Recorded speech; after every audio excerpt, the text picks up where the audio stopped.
Sot do të zbulojmë një nga ngjarjet më të rëndësishme që ka ndikuar thellësisht në historinë e shqiptarëve të Luginës së Preshevës.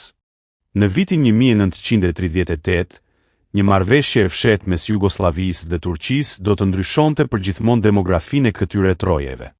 Duke shfrytëzuar përkatësinë fetare, autoritetet jugoslave i etiketuan shqiptarët myslimanë si turq, duke i detyruar të shpërngulen drejt Turqisë.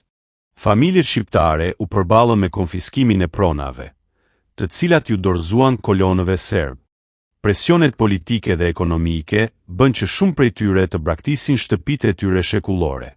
Sot, pasojat e kësaj politike ndjehen ende në mungesën e përfaqësimit politik dhe rrezikun e asimilimit gradual të komunitetit shqiptar. Historia jon duhet të njihet dhe të mësohet. Nëse ju pëlqeu ky përmbajtje, mos harroni të abonoheni dhe të ndani videon me miqtë tuaj. Së bashku, mund të ruajmë dhe përcjellim trashëgimin ton të çmuar kulturore. Faleminderit që ishit me ne. Shihemi në videon e radhës.